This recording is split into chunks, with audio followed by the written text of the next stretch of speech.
Situada no Oceano Atlântico, próximo à costa portuguesa, a Ilha da Madeira é conhecida por suas belezas naturais. Sua fortaleza subtropical é considerada patrimônio da humanidade. Em fevereiro de 2010, chuvas torrenciais atingiram a região. Foi a maior carga d'água, a maior tromba d'água que caiu sobre a ilha no último século. Na Madeira há uma tromba d'água durante 4 horas e meia, choveu muitíssimo.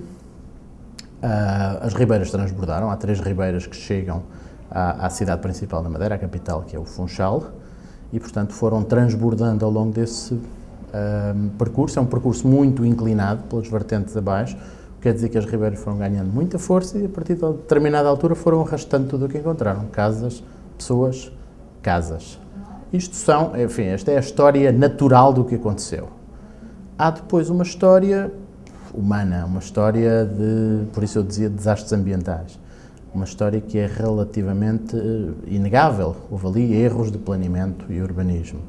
Foi deflorestado o topo de algumas das cristas montanhosas da Madeira, que faziam alguma retenção de água. Tem sido argumentado e debatido com mérito que se calhar, enfim, poderia nem ter sido suficiente, mas seguramente alguma retenção faria das águas. Depois construiu-se em cima das ribeiras. Em alguns casos modificou-se o trajeto histórico e, portanto, potenciaram-se as causas.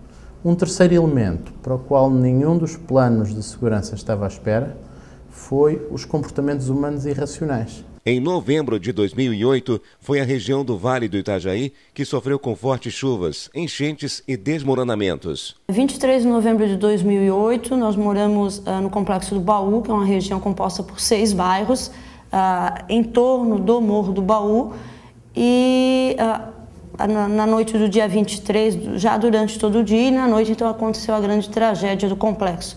Nós, numa área de 2.700 pessoas diretamente afetadas, 1.700 tiveram que ser resgatadas e nós tivemos 35 mortos no complexo. Isso pode parecer pouco frente aos desastres que a gente tem acompanhado, mas se você fazer uma conta pelo percentual de população de 2.700 habitantes diretamente afetados, esse é um número bastante alto. Temos então em 2008, principalmente um evento envolvendo chuva importante, pontual, causando muita enxurrada, ou seja, grandes ondas de chuva e alagamentos muito pontuais em várias áreas das cidades, mas seguidos de escorregamento de solo muito importantes. Nós temos milhares de escorregamentos de solos registrados no Vale do Itajaí, por época do desastre de 2008, e foi o principal causador das 134 mortes registradas, foram exatamente os escorregamentos.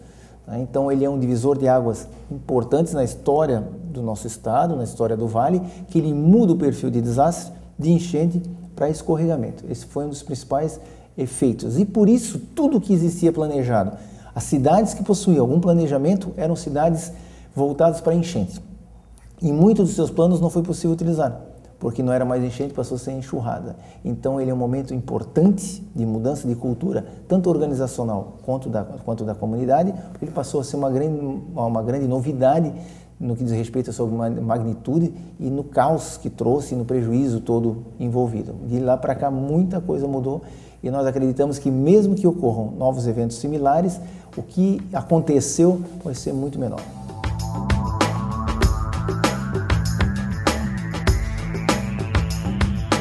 O resgate de animais durante a tragédia do Vale do Itajaí foi outro destaque. Nos ocorreu que os animais também precisavam de alguma atenção, né? Não, se não só pelos animais, né? Como também digamos assim, pela utilidade que eles têm para aquelas famílias, né? São regiões de pequenos agricultores, pequenos criadores, e aqueles animais fazem parte da vida daquelas pessoas, né? Quando eles retornassem à sua relativa normalidade, aquelas pessoas que estavam em abrigos voltassem para suas residências, para reconstruir a sua vida, né?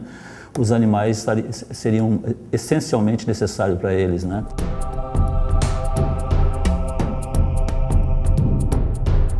Como nós não tínhamos, digamos assim, estrutura, era a tarefa inédita no nosso planejamento, na nossa vida de voluntários, né? Nós decidimos criar uma rede, né? Criamos a Rede Catarinense de Solidariedade aos Animais, né? E fizemos um grande apelo, né? Para que as pessoas, as outras organizações, empresas privadas, ajudassem os animais de Santa Catarina. E nos surpreendeu muito positivamente o retorno dessa rede, né? Naquela época, foram identificados mais de 4.000 pontos de deslizamentos na região e o número de desalojados e desabrigados chegou a 78.000.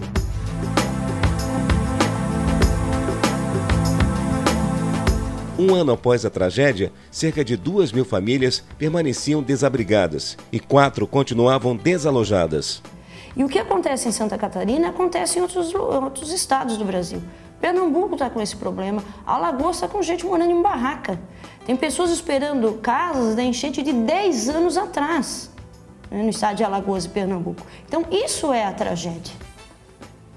É isso que a gente precisa. Então a comunidade espera essa resposta efetiva, até porque essa resposta vem com dinheiro público, com os recursos que nós arrecadamos para o poder público.